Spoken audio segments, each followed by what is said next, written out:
chega mais. Vocês estão preparados aí para ouvir 2 horas de mensagem? 2 horas? Gente, eu conheço o Arthur há algum tempo já. Ele não vai lembrar, mas eu conheço.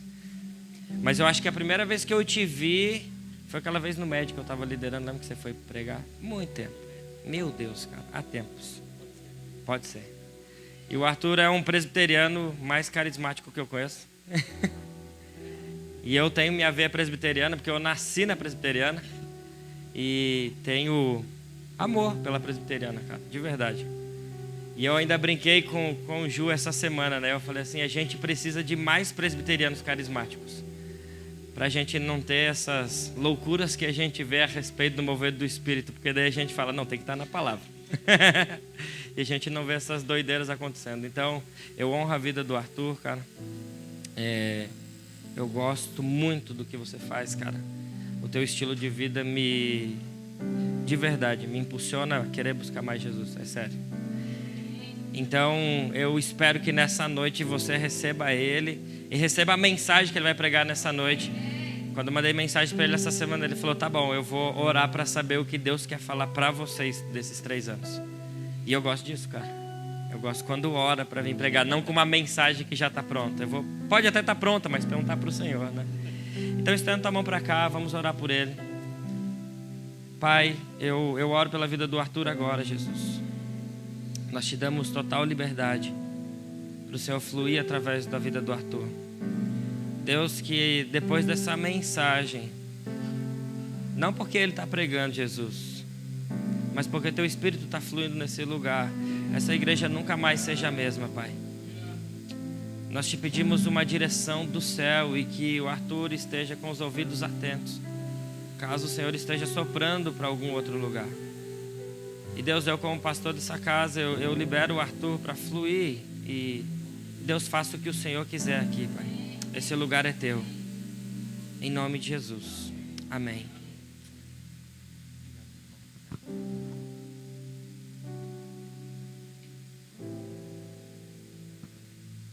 Boa noite, gente.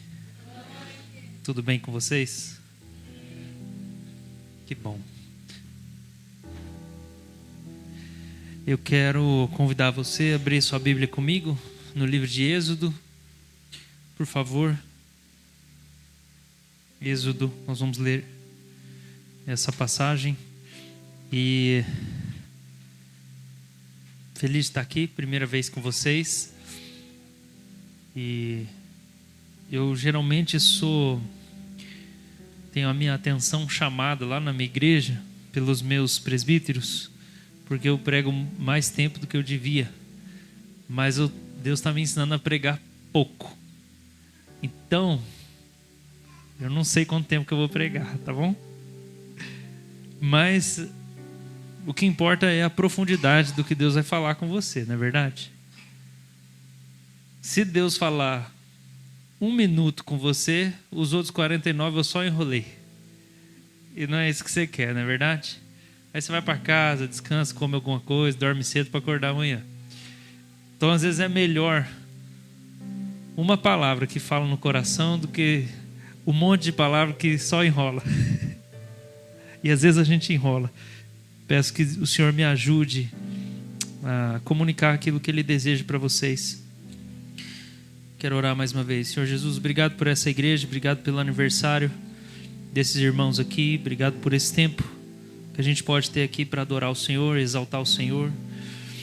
E eu quero pedir ao Senhor que o Senhor fale com os seus filhos. Não conheço essa gente, Senhor, mas o Senhor conhece, o Senhor os salvou, o Senhor ouve as orações deles todos os dias. Ou o dia, né? Às vezes não é todo dia que a gente para e fica num tempo de profunda qualidade com o Senhor, mas todo dia que a gente fala, ou se a gente só sussurra o seu nome, ou se a gente só agradece pela refeição, o Senhor está ali ouvindo, o Senhor está sorrindo para nós. Então eu quero te agradecer por esse povo que o Senhor salvou, que o Senhor está congregando aqui. Essa igreja existe aos seus olhos, debaixo do seu olhar. Esse povo aqui é precioso para o Senhor, e as orações dele não são ouvidas porque se eles são grandes ou se eles são relevantes, ou se o trabalho que eles fazem na Casa Ação é um trabalho que traz impacto ou não. Não tem nada a ver com isso, Senhor. Eles são ouvidos por causa do sangue de Jesus. É por isso que eles são ouvidos pelo Senhor, que são preciosos aos seus olhos. Obrigado, Deus, por mais um ano de vida dessa serva do Senhor. E nós oramos aqui, Deus, para que ela não sinta-se pesada com esse ofício que o Senhor colocou para ela. Tua palavra fala para pastorear não por constrangimento, mas por amor. Nós oramos leveza.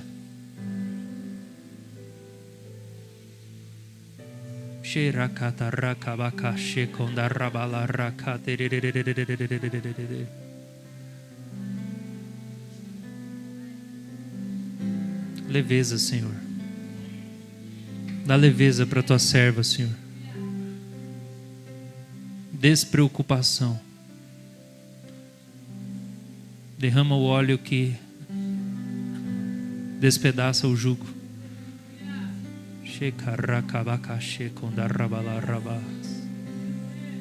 Nós amamos sua presença, Senhor.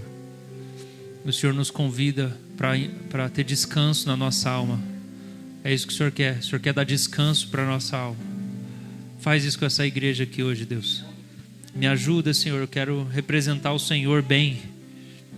Eu quero ajudar esse povo a te ver. Quero ser fiel. Me ajuda, Senhor. Asperge o sangue de Cristo sobre nós aqui. Nós oramos. Amém. Amém, irmãos? Abra sua Bíblia comigo em Êxodo capítulo 12.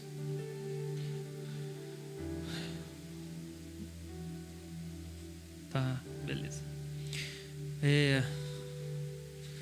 Você veio me ajudar hoje? Meu irmão, um anjo forte aqui para dar uma força pro pastor. Como que é seu nome? Lucas, olha só, o nome do meu irmão. Jesus abençoa meu irmão agora onde ele está. Amém. Vocês estão filmando isso aqui? Está sendo transmitido? Vai ser depois. É bom saber antes, né?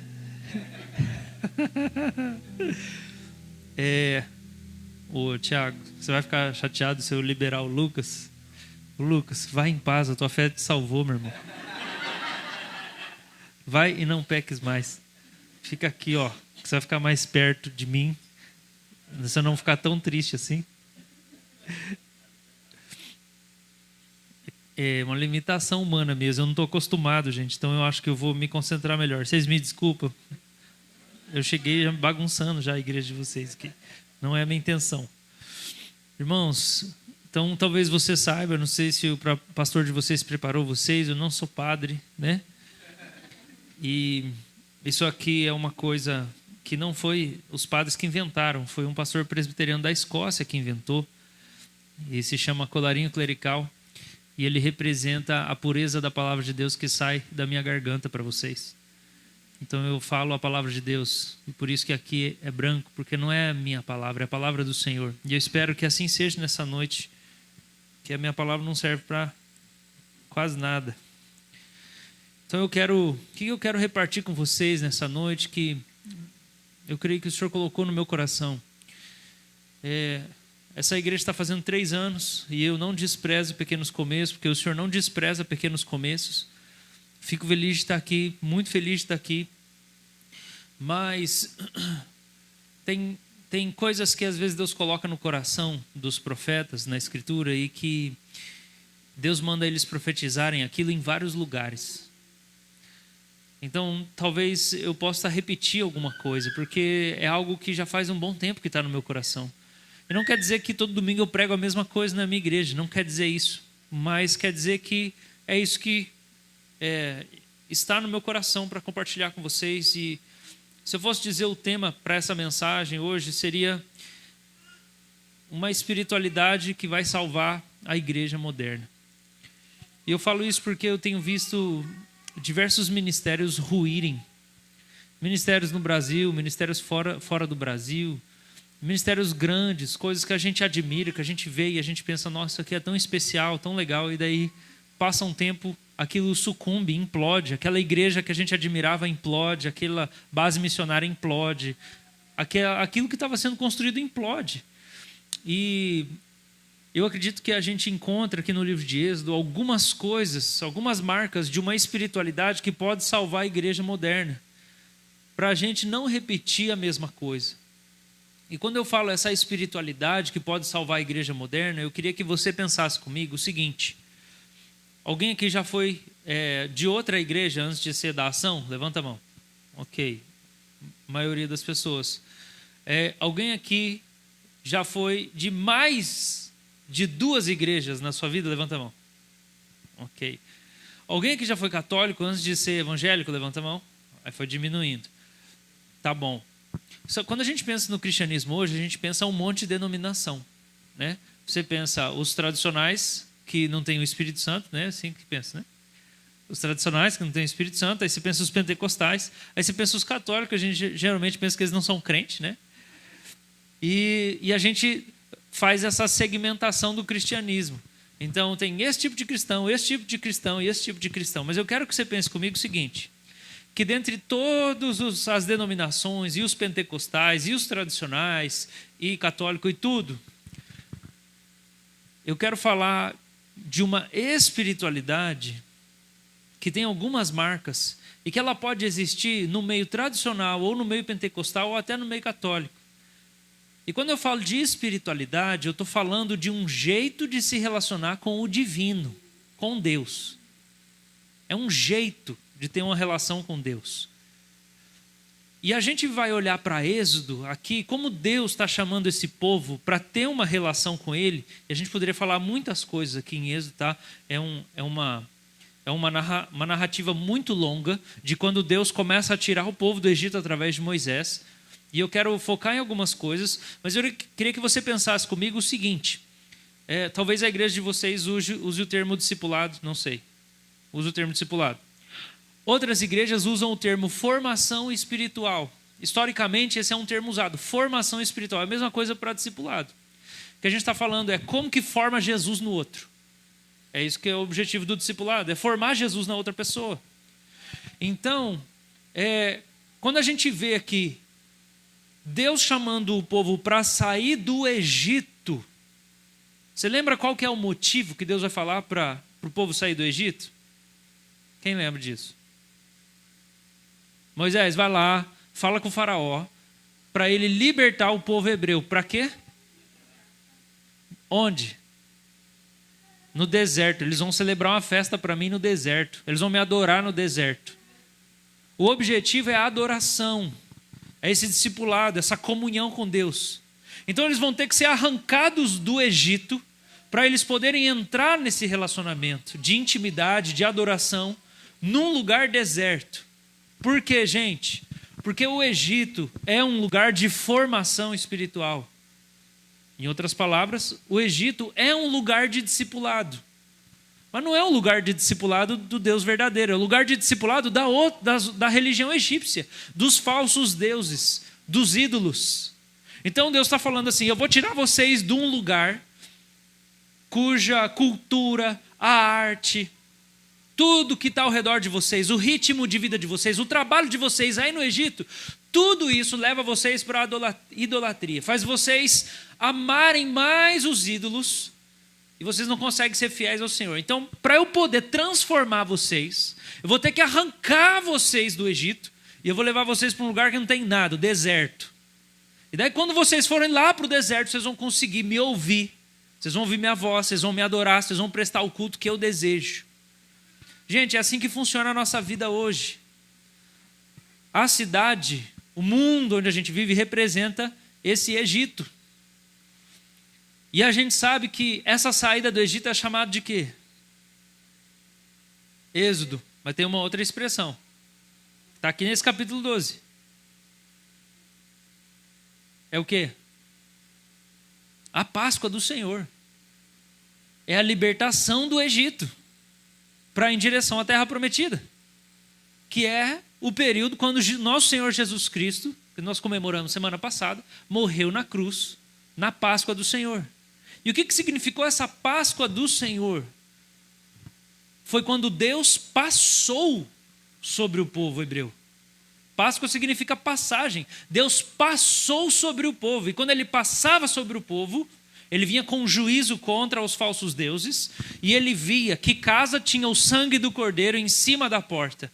E quando Deus via o sangue do cordeiro em cima da porta, ele não trazia juízo sobre aquela família, mas ele trazia juízo sobre os falsos deuses do Egito e sobre o povo que não seguia o Senhor.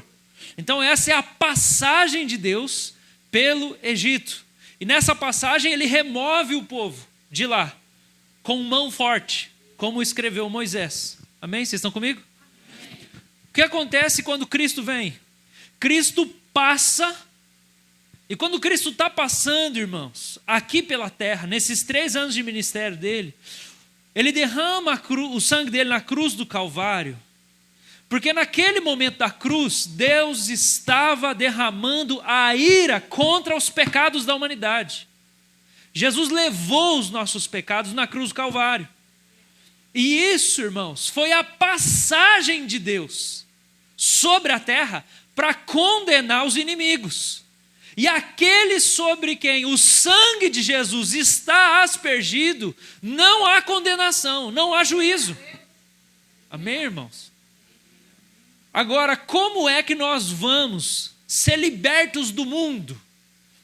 A gente precisa ser tirado dele, mas a gente não consegue sair, né? Nós temos trabalho, nós temos vida, nós temos escola, nós temos coisa para fazer. Como é que nós vamos sumir daqui? Não dá para fazer. Nós vamos entrar no meio do mato e nunca mais vamos conversar com ninguém. Alguns tentam, mas não é isso que Deus quer de nós. Então o Egito representa essa vida no mundo que a gente tem hoje. No nosso cotidiano, a sociedade, você acorda, daí você levanta, daí você vai trabalhar, daí você almoça rápido, daí você trabalha de novo, aí você pega o trânsito, pega as crianças na escola, chega em casa, daí você vai jantar, acabou, morreu já.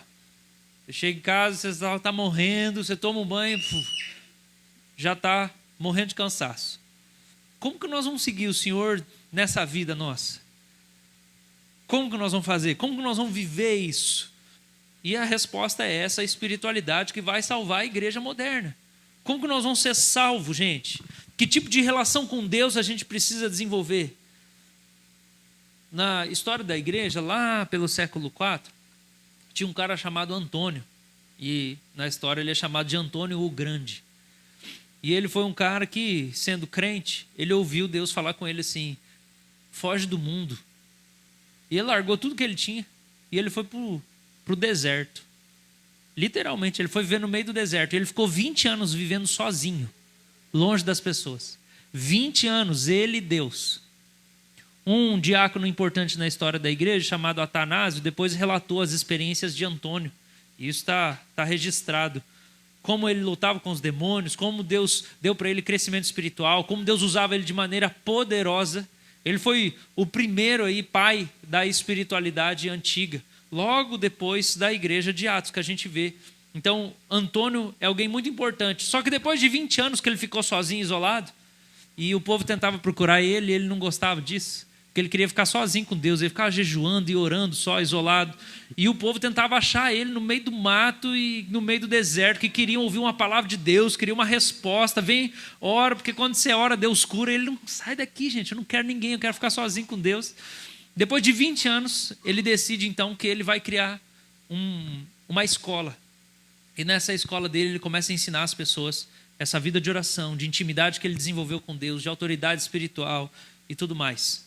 O que eu quero trazer aqui para nós é que a gente pode desenvolver essa vida com Deus dentro da cidade. E tem algumas marcas que a gente precisa ter nessa espiritualidade. A primeira está nesse texto que a gente está lendo aqui, versículo 10 ao versículo 13. Êxodo 12, do 10 ao 13. Está escrito: não deixem nada do cordeiro até pela manhã. O que, porém, ficar até pela manhã, queimem. É assim que vocês devem comê-lo, já prontos para viajar, com as sandálias nos pés e o cajado na mão. Comam depressa, é a Páscoa do Senhor. Porque naquela noite passarei pela terra do Egito. Matarei na terra do Egito todos os primogênitos, tanto das pessoas como dos animais, e executarei juízo sobre todos os deuses do Egito. Eu sou o Senhor. O sangue será um sinal para indicar as casas em que vocês se encontram. Quando eu vir o sangue, passarei por vocês e não haverá entre vocês praga destruidora quando eu ferir a terra do Egito. Amém? Irmãos, a primeira marca dessa espiritualidade que pode salvar a igreja é uma espiritualidade centrada na paixão de Cristo. Centrada na paixão de Cristo. Quando Deus vai tirar o povo do Egito, ele fala: isso aqui vocês vão fazer todos os anos. De geração em geração, perpetuamente, vocês vão lembrar. Por quê? Porque esse cordeiro que foi morto, gente, fazia menção ao nosso Senhor Jesus Cristo. E a gente não pode esquecer disso. Que essa vida que Deus chama a gente para viver, ela tem como centro o Senhor Jesus Cristo. E o texto fala aqui para nós, lindissimamente, no verso 10, não deixem nada do cordeiro. Irmãos, nós não podemos deixar nada de Jesus. Nós vamos comer tudo de Jesus. Nós temos que nos alimentar do cordeiro inteiro. Nós temos que devorar Jesus. Cada parte da vida de Jesus. Cada parte que é relatada nos evangelhos. Cada parte que é explicada nas cartas do Novo Testamento. Tudo que o Antigo Testamento fazia predição e falava, porque vai vir o Messias. A gente não pode deixar sobrar nada de Jesus. A nossa caminhada com Deus tem que ser centrada na paixão de Jesus. O texto fala assim que quando Deus visse o sangue do cordeiro sobre a casa, ele não ia trazer praga, não ia vir juízo, não ia ter maldição nenhuma. Nós estamos falando de um Deus que é santo, de um Deus que é puro, de um Deus que é justo, de um Deus que não pode ser manipulado pelas nossas lágrimas, ou pelo nosso grito, ou pela nossa oração, ou pelo nosso gemido. E que ele, porque ele quis, por iniciativa própria, ele rasgou o céu, ele se esvaziou, ele entrou no ventre de uma moça virgem, ele foi gerado, ele nasceu, ele andou segundo aquilo que estava escrito, ele pregou segundo o que estava escrito, ele foi crucificado segundo o que estava escrito, ele ressuscitou segundo estava escrito, ele ascendeu aos céus, desapareceu por detrás das nuvens, igual estava escrito, ele está agora no trono, como estava escrito em Salmo 2, e um dia ele vai rasgar o céu e ele vai voltar do jeito que está escrito. Nossa vida com Deus tem que ter como centro a paixão de Jesus, porque Jesus revela quem Deus é, e Deus é apaixonado por você, meu irmão, ao ponto dele se permitir ser estraçalhado na cruz do Calvário por causa do pecado que você carrega no seu coração e que demora tanto para confessar. Demora tanto para confessar. Jesus é apaixonado por você, mas o seu pecado matou ele.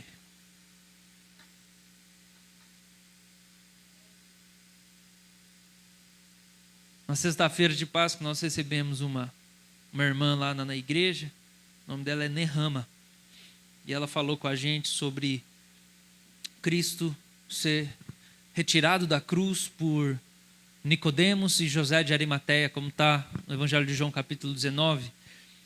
E ela disse algo que entrou assim no meu coração.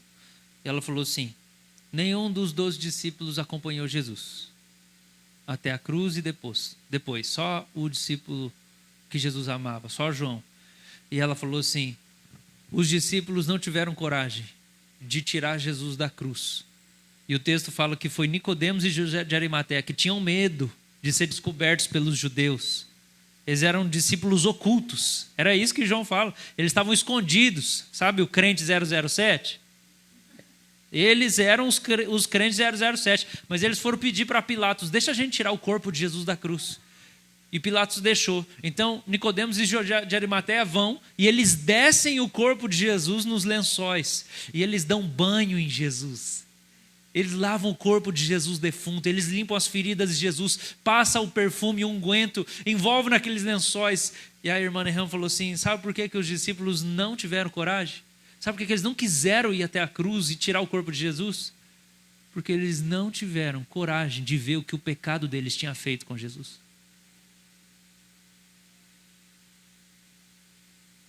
Irmãos, eu quero experimentar a presença de Deus tanto quanto você. Eu quero provar da glória de Deus, eu quero ver Deus curando as pessoas, eu quero ver o poder de Deus se manifestando, mas eu quero ser alguém que anda quebrantado pelos meus pecados. Eu não quero ter um coração calejado, insensível, endurecido. Eu quero perceber quando eu entristeço o Espírito Santo.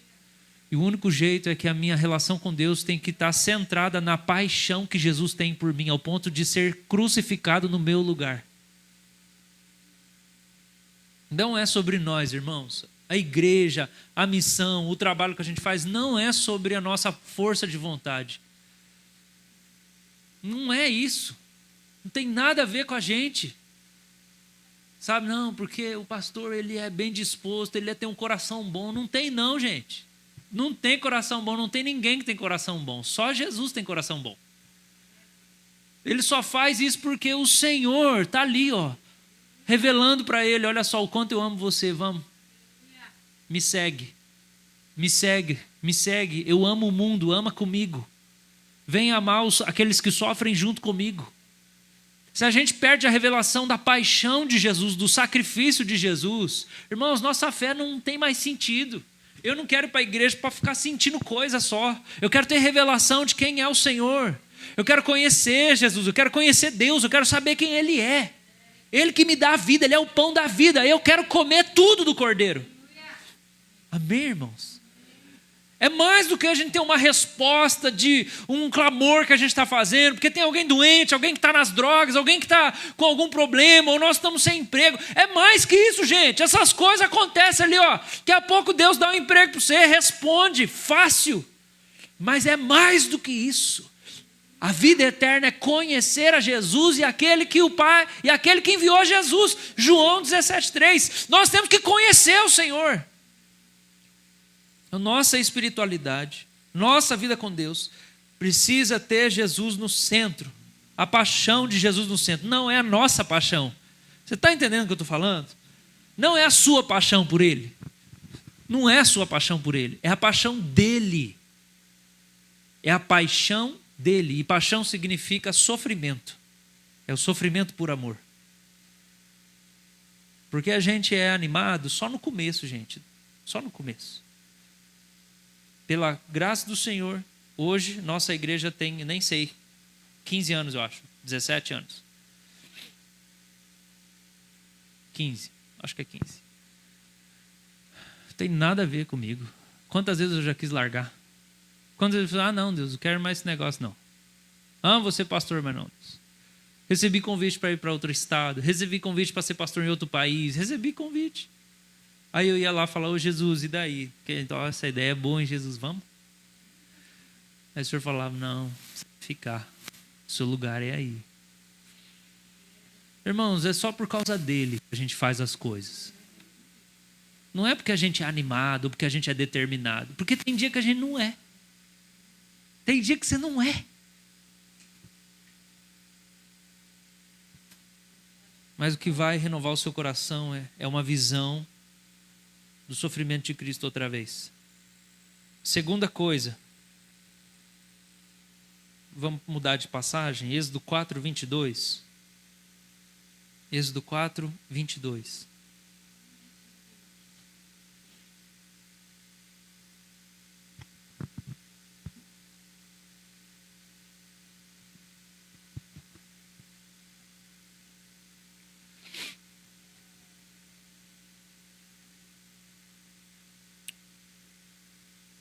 (21, 22). O Senhor disse a Moisés: quando você voltar ao Egito, trate de fazer diante de Faraó todos os milagres que eu pus em sua mão. Mas eu vou endurecer o coração do Faraó, para que não deixe o povo ir. Diga a Faraó: assim diz o Senhor, Israel é meu filho, meu primogênito. Israel é o meu filho, meu primogênito. Verso 23. E eu digo a você, deixe o meu filho ir, para que me adore. Mas se não quiser deixá-lo ir, eis que eu matarei o seu filho, seu primogênito.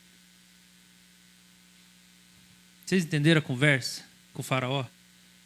Deus está falando assim, ó, esse povo hebreu aqui que você escravizou é meu filho. Se você não libertar ele, eu vou matar o seu. É o meu filho. Segunda marca dessa espiritualidade que a gente precisa, ela é centrada no amor do Pai. Nossa espiritualidade precisa ser centrada no amor de Deus por nós. Tudo que Deus faz em direção a nós é por amor. Ele só tem amor por nós. Ele só quer o nosso bem. Ele faz que todas as coisas cooperem para o nosso bem.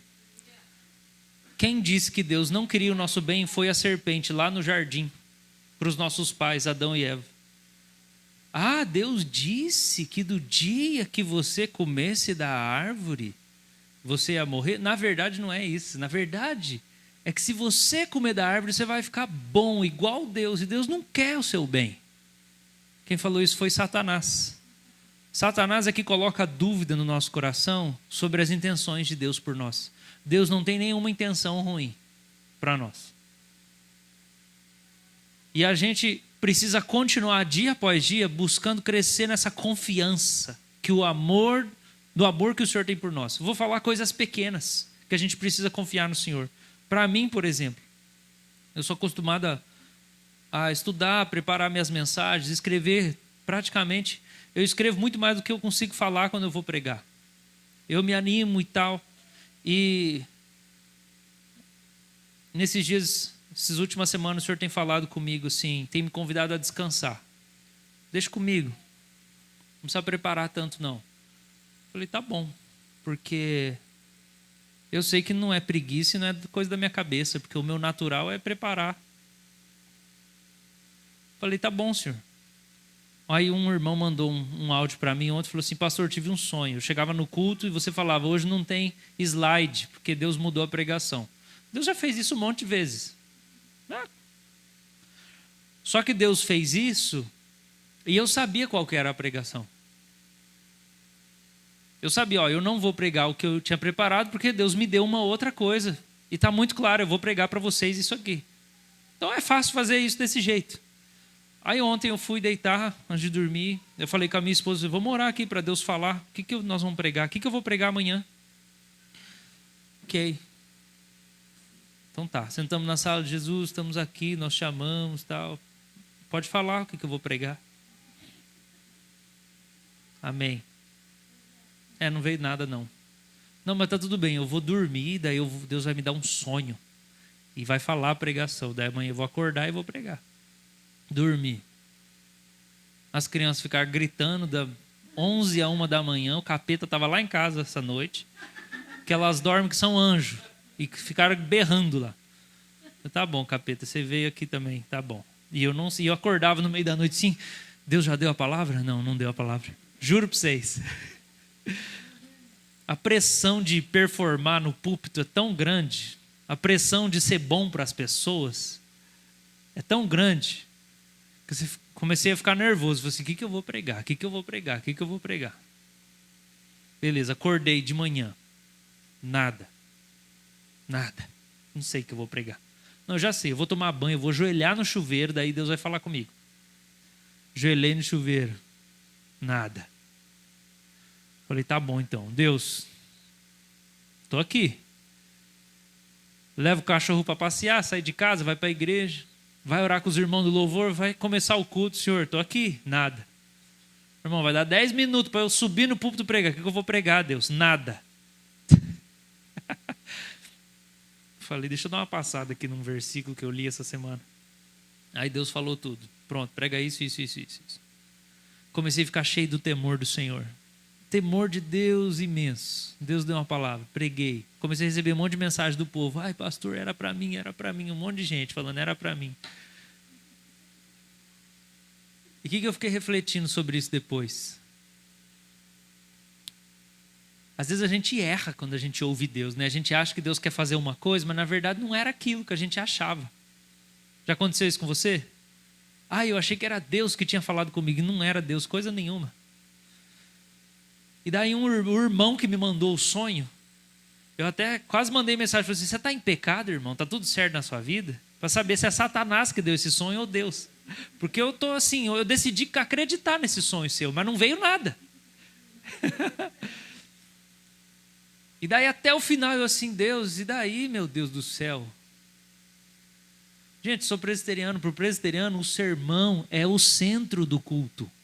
É a parte principal. Outras igrejas, cada uma funciona de um jeito. Para nós é assim, é a pregação. Então assim, pode dar tudo errado, a pregação não pode dar errado, entendeu? Pode estourar a caixa de som, não vem ninguém para tocar louvor, nós vamos cantar só no Google, não tem problema, mas a pregação tem que estar boa. Beleza. cultura da nossa igreja.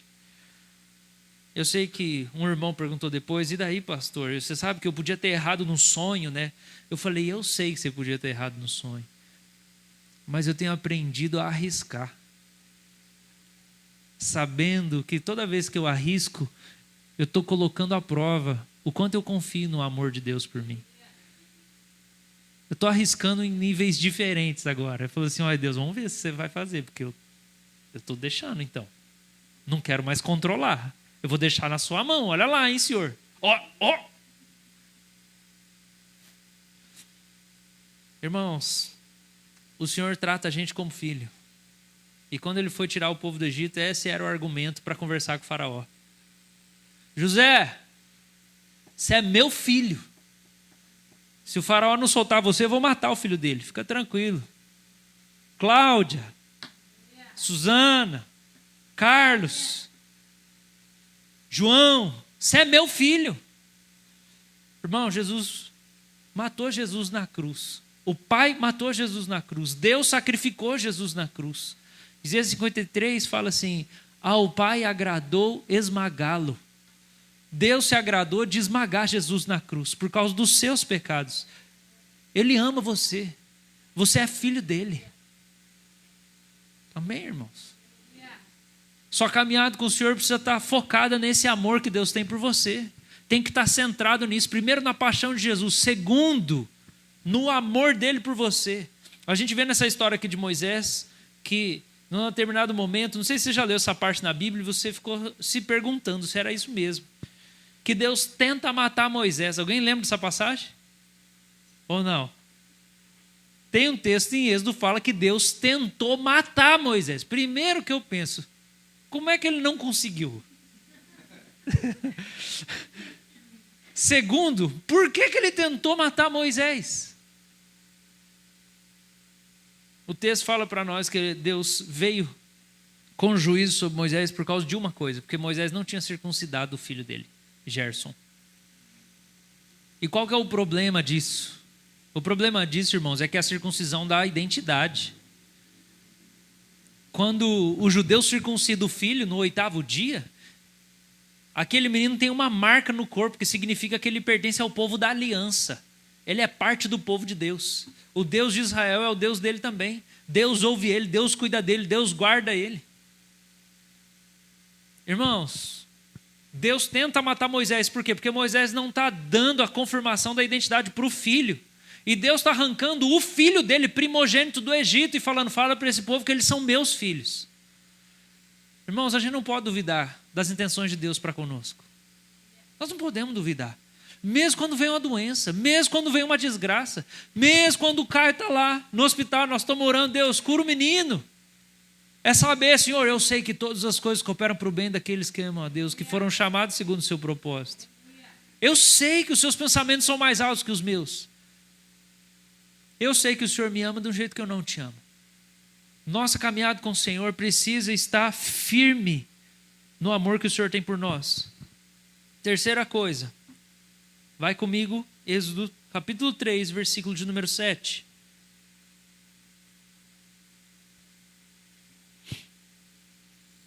Então o Senhor continuou, certamente vi a aflição do meu povo que está no Egito, e ouvi o seu clamor por causa dos seus feitores.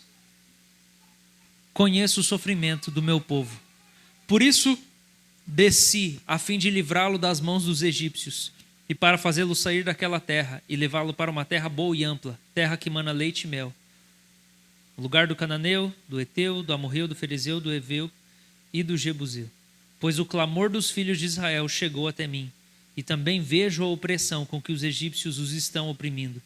Agora venha, e eu enviei a Faraó para que você tire do Egito o meu povo, os filhos de Israel. Olha o que Deus está dizendo que atraiu a atenção dele para o povo. A aflição, o clamor, o sofrimento, a opressão. Isso fala para nós do coração de Deus. Terceira coisa que precisa fazer parte, a gente precisa entender nessa espiritualidade. Primeira ela tem que ser centrada na paixão de Cristo por nós. Segundo, centrada no amor de Deus, Pai, por nós. Terceiro, uma caminhada que valoriza a leveza. Leveza. Deus fala que ele desceu do céu para tirar o povo do Egito, porque o povo está sobrecarregado com os trabalhos. Irmãos, eu sei que cada um tem as suas necessidades financeiras, mas Deus quer que você tenha uma vida leve. Deus quer que você acorde de manhã, você consiga respirar, sentar, tomar um chá, tomar um café, dizer: Senhor, estou aqui mais um dia, fala comigo hoje. Sem pressa, sem correria doida. Deus quer que você tenha uma vida leve. E, em parte, isso tem a ver com o que você pode fazer para a sua vida ficar mais leve. E, em parte, isso depende do Senhor também. Mas esse é o desejo de Deus para com a gente. Porque Deus vai descer para realizar todos aqueles sinais, liberar aquelas pragas no povo, abrir o mar por causa de uma coisa.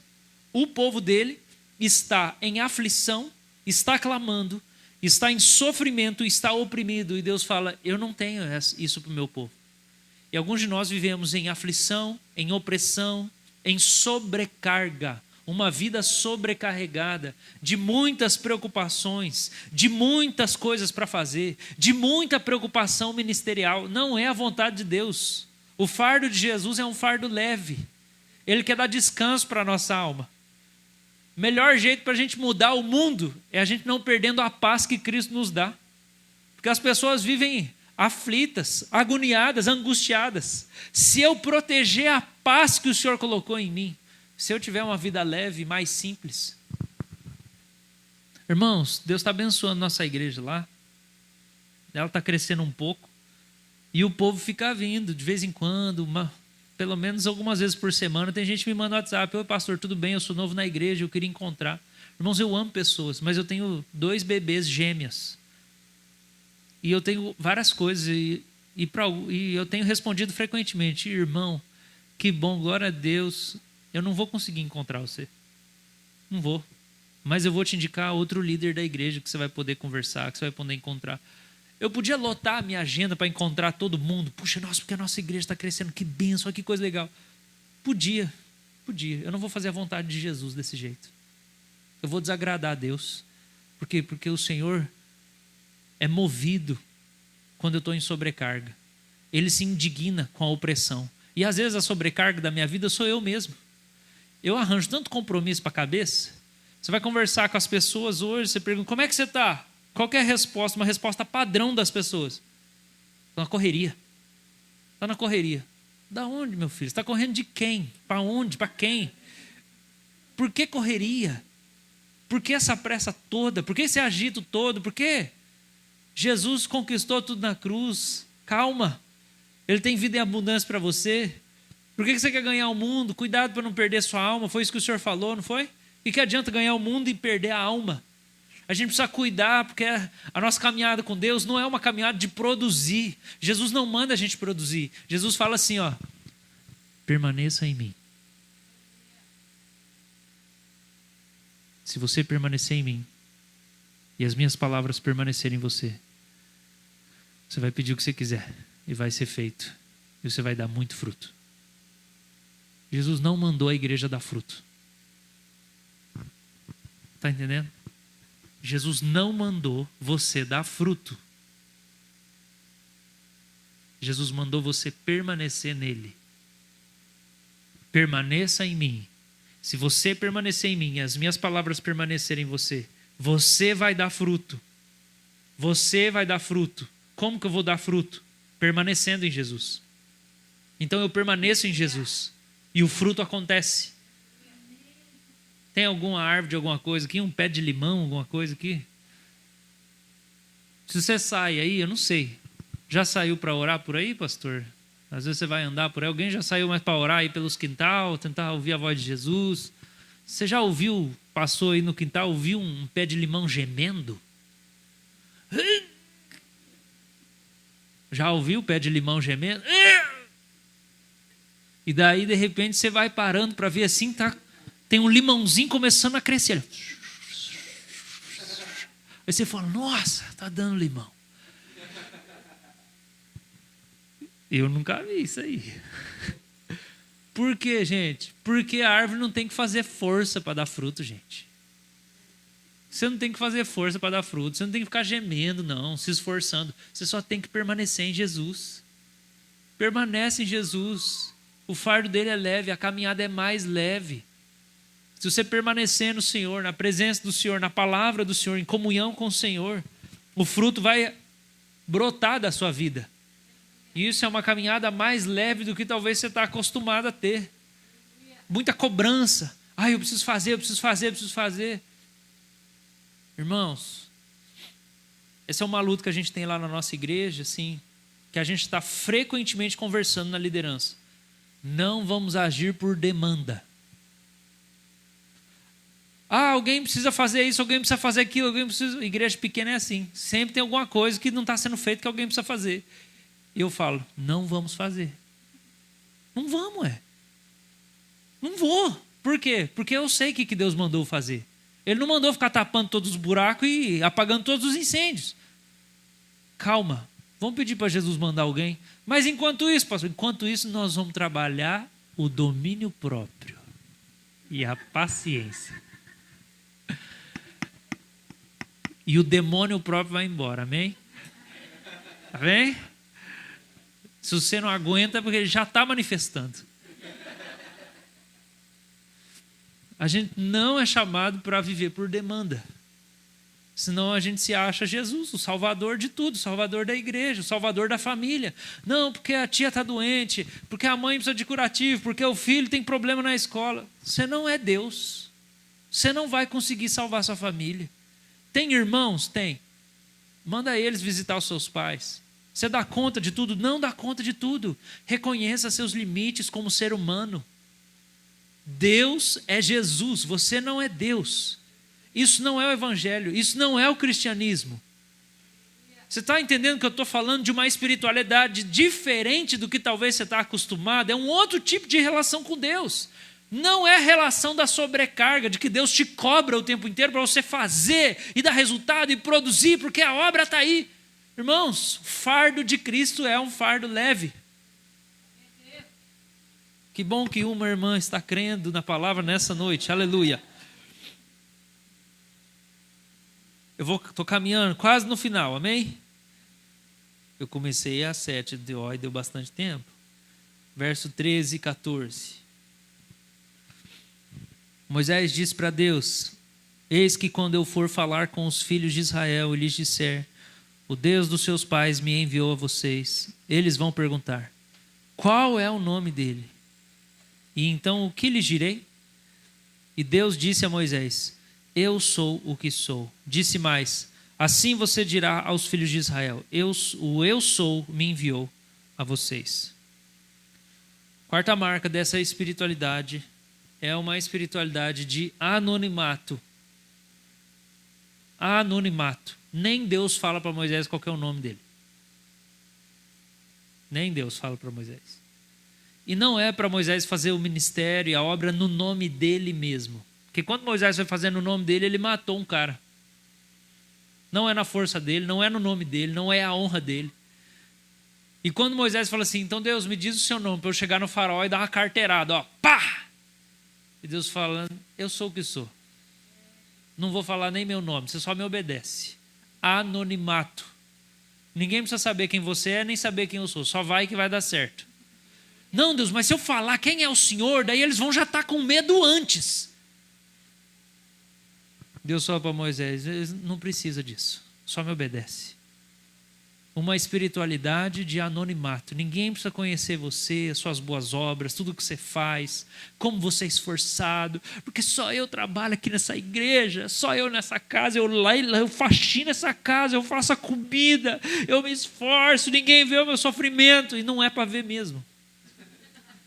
É para ser feito como para o Senhor. Na igreja, em casa, no trabalho, o apóstolo Paulo escreve em Efésios capítulo 5, que às vezes Deus se fantasia de patrão. Deus veste fantasia de patrão. Porque ele fala assim, trabalha para o seu Senhor como se fosse para Cristo. Porque na verdade é para Ele que você faz todas as coisas, até o seu serviço.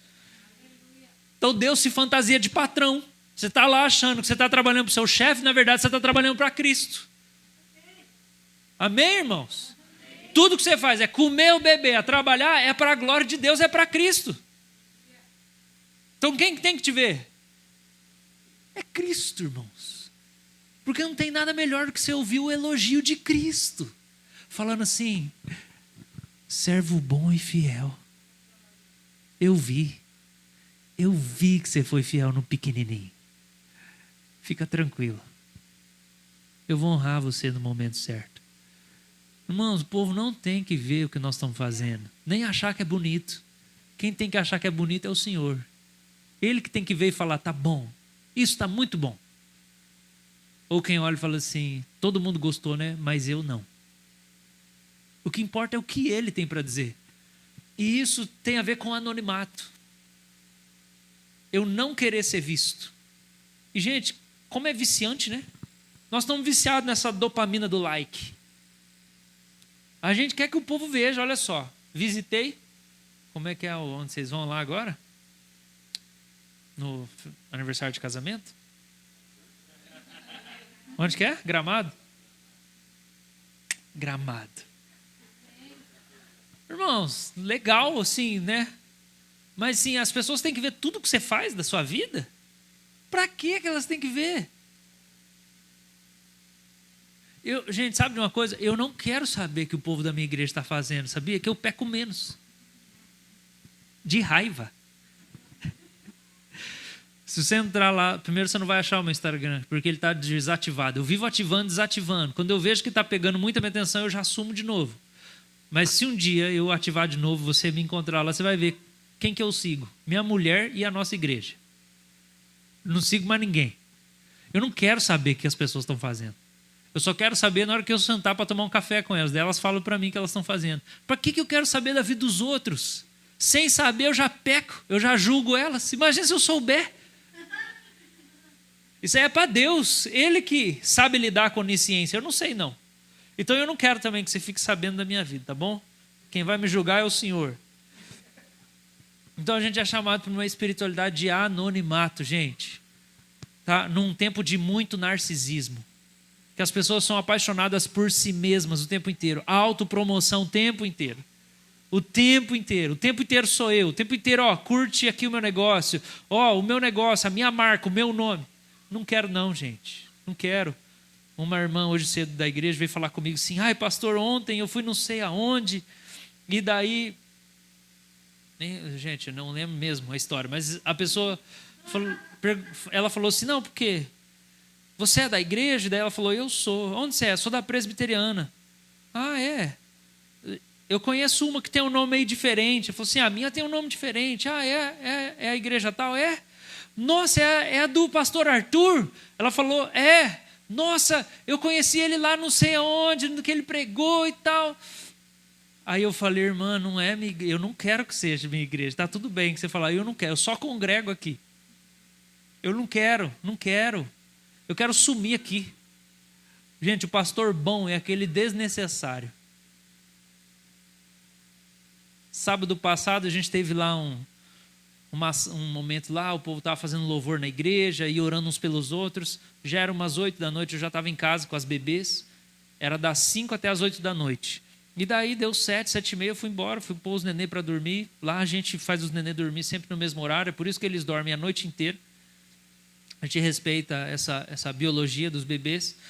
Mas depois os nenê para dormir, estava lavando a louça, era umas 8, 8h30 da noite. Um irmão da igreja mandou mensagem, pastor, manifestou demônio aqui. Eu falei, e daí? Aí eu liguei, eu falei, e aí, como é que foi o negócio? Né? Aí falou assim, pastor, começamos a orar, a mulher caiu para frente assim, com a cara assim, e começou. Aí eu falei, e daí? Eu fiquei super animado, né? Super feliz.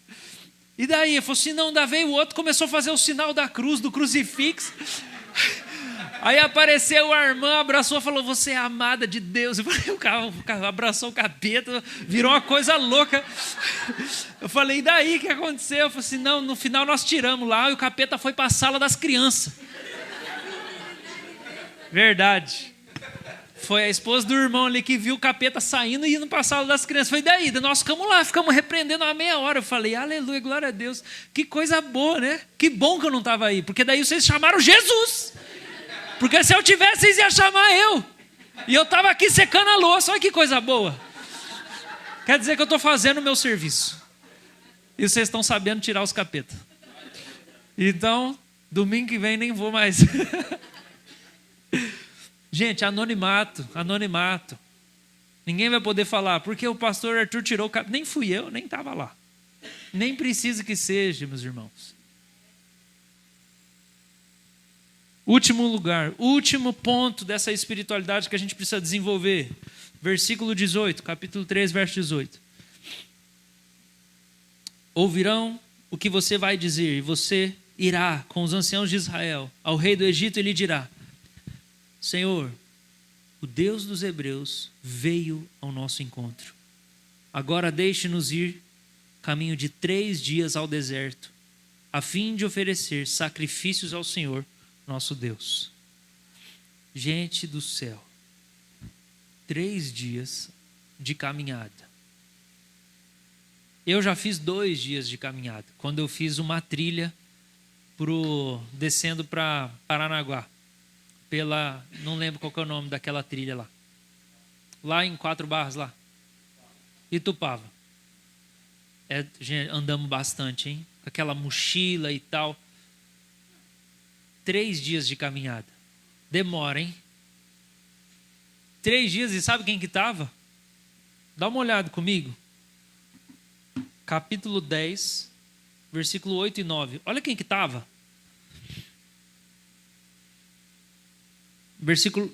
Êxodo 10, 9. Moisés respondeu: iremos com os nossos jovens, com os nossos velhos, com os filhos, com as filhas, com os nossos rebanhos e com os nossos gados. Iremos porque temos que celebrar uma festa ao Senhor.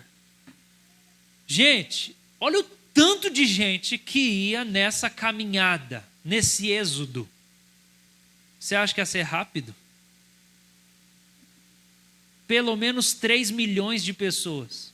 E tem mulher grávida, e tem criança, e tem velho andando. Já viu velho caminhar? Alguém aqui? Você acha que ia ser rápido isso aqui?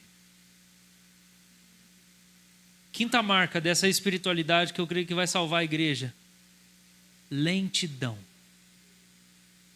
A igreja precisa aprender o valor da lentidão. No mundo apressado que a gente vive, que quer tudo rápido, tudo voando, nós somos chamados para andar em lentidão. O Gregório McNutt falava, né, que o profeta anda numa bateria diferente, que ele anda mais lento. Porque as pessoas no mundo fazem tudo sem ouvir Deus e sem perguntar a Deus. Mas os filhos falam: eu não vou se a sua presença não for comigo. Então eu vou ficar esperando aqui até o Senhor me dar uma direção. Eu vou ficar esperando até fazer. Eu vou ficar esperando até agir. Eu vou ficar esperando o Senhor falar se essa mulher mesmo que eu vou namorar e casar, senão eu não vou lá falar com ela. Não quero ser agilizado para as coisas, porque eu vou criar problema para mim. Eu quero ouvir do Senhor. É para eu investir nessa pessoa? É para eu começar esse trabalho? Não ser oprimido e controlado pela urgência. Se Deus quisesse um negócio rápido, ele pegava Moisés, pegava os mais jovens, só os homens, e vamos guerreiros para o deserto oferecer um sacrifício. Não, é os velhos, é as crianças, é os gados, é tudo. As mulheres que com criança de peito. Alguém aqui tem filho bebê? Tem um irmão lá no fundo, Jesus Cristo está entre nós, aleluia. Gente, eu tenho duas filhas, de 1 ano e 2 meses. Se tem uma coisa que eu aprendi nesse último ano é: ou eu ia pecar e brigar com a minha mulher bastante, ou eu ia cortar pelo menos na metade as coisas que eu fazia. Porque quando você tem 2 bebês, não dá para você viver do jeito que você vivia antes. As coisas ficam muito mais devagar. As coisas levam muito mais tempo para fazer. E esse é o chamado de Deus para Moisés. Vai todo mundo. Vai levar 3 dias para chegar lá. E eu quero que todo mundo me adore. Então, se essa caminhada com Deus vai ser algo que vai abranger todas as relações da sua vida, ela vai ser devagar, ela vai ser lenta. Ninguém é santificado rápido. Deus pode converter uma pessoa num instante, mas no mistério da vontade dele, ele decidiu passar o resto das décadas da sua vida transformando você dia após dia, de degrau em degrau, de glória em glória, de centímetro em centímetro, de gota em gota. Então é devagar. Devagar, irmãos.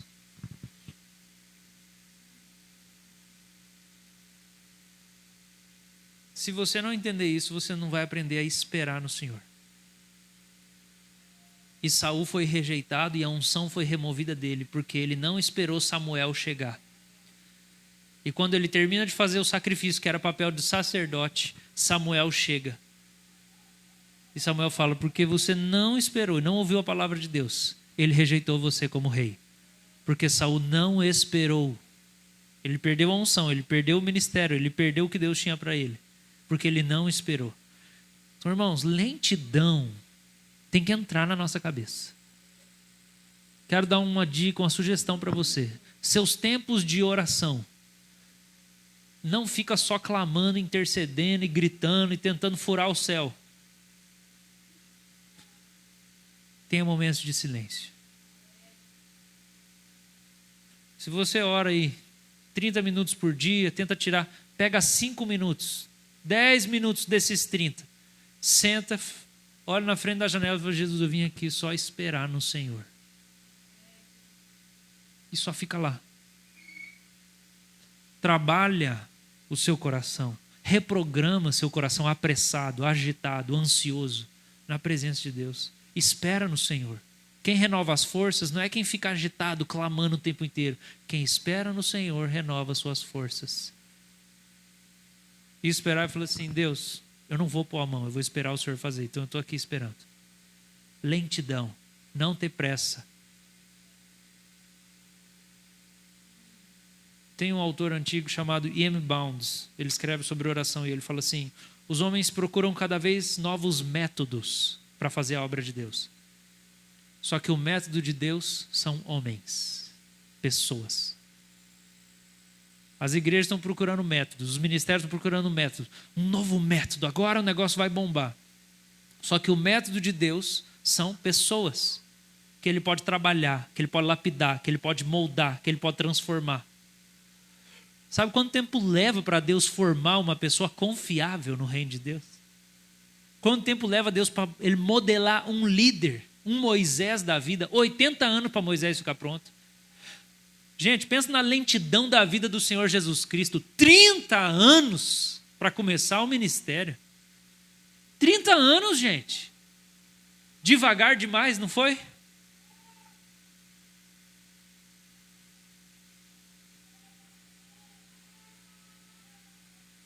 O tempo de Deus não é o nosso tempo. O tempo de Deus não é o nosso tempo. Irmãos, eu acredito que essas são coisas preciosas para vocês como igreja cultivarem. E eu falo isso já. Porque tem tanta coisa para vocês construírem. E quanto menor, mais fácil a gente mudar a cultura. Quanto menor, mais fácil. Eu sei que vocês não vão lembrar de tudo que eu falei, mas está gravado aí, depois vocês assistem novamente. Eu creio que esse é um convite do Senhor para a gente viver uma relação com Deus em que a gente não está no controle, mas a gente deixa o Senhor. A gente deixa o Senhor nos conduzir. Bom, vamos orar? Se coloca de pé. Quero orar por você.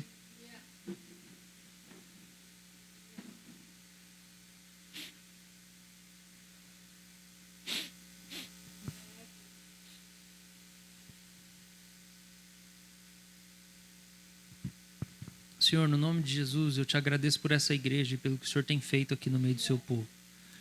Muito obrigado, Deus, por esse povo perseverante, sincero. Deus, tem tanta coisa acontecendo nessa cidade, tanta coisa do Senhor acontecendo nessa cidade. Se esse povo está aqui é porque eles estão realmente crendo que o Senhor os chamou para estar nesse lugar. Eu quero te agradecer, Deus, pela honestidade na caminhada dos irmãos. Quero te agradecer pela simplicidade, Deus. Muito obrigado. E a minha oração por eles, ó Deus, aqui nessa noite. Ó Senhor, Muda, Senhor. Muda o que está fora do lugar. Ajuda eles, ó Deus, a caminhar com mais leveza, com mais lentidão. O Senhor não corre, o Senhor anda, Deus. Enoque andou com o Senhor, porque o Senhor não corre, o Senhor anda. Ajude o seu povo a esperar no Senhor. Eu peço, Deus, tira a sobrecarga dos ombros deles. Ajuda eles a diminuírem o número de compromissos que assumem, o número de coisa para fazer. Isso tudo vai matando a alma, Senhor, e o Senhor quer dar descanso. Ó Deus, é melhor a gente fazer uma caminhada que vai durar bastante tempo. E para isso, Deus, a gente precisa cuidar de si, cuidar da própria alma, cuidar da mente, cuidar do corpo, cuidar, Deus, do que o Senhor nos dá. E o Senhor quer que a nossa família inteira esteja envolvida, Senhor. Não é só para nós, não é só para os mais fortes, é para os velhos, é para as crianças. Não é só para aqueles que têm mais tempo ou mais energia. O Senhor quer todo mundo te adorando nessa festa. Então eu quero orar por paciência. Eu oro por aqueles que o Senhor deseja que sejam mais ouvidos e que parece que não tem tanto para entregar, Senhor. O Senhor fala através do simples, daquele que parece que não tem tanta coisa para dar. Eu peço, Deus, dá sensibilidade ao teu povo aqui nesse lugar. O Senhor não está só no fogo, o Senhor não está só, Deus, no trovão, o Senhor não está só, Deus, no milagre, mas às vezes o Senhor está na brisa suave. O Senhor está, Deus, no conselho do velho. O Senhor está na pergunta da criança. O Senhor está na lentidão. Eu peço, Deus, liberta o teu povo da pressa. Liberta o teu povo da pressa. E permita eles irem desfrutando do Senhor no caminho. Eu peço deleite, dá alegria, dá prazer nessa caminhada com o Senhor. Tira a sobrecarga dos ombros. Eu oro, derrama unção sobre o seu povo. Derrama unção sobre essa igreja. Derrama leveza. Toda preocupação agora, Deus. Eu peço, Deus, que eles sejam livres, que possa escoar do coração deles preocupação com o casamento, preocupação com a vida, preocupação com o dinheiro, preocupação com a obra, Senhor. Eu oro que essa preocupação seja levada, Senhor. Dá para eles o descanso do Senhor. Dá para eles a leveza e a graça da sua presença. Ó Deus, o Senhor nos ama. Ó Deus, o Senhor sofreu por nós. Tudo isso, Deus, para o Senhor nos tirar do Egito, Senhor. E nós queremos sair, Deus. No nome de Jesus. Amém.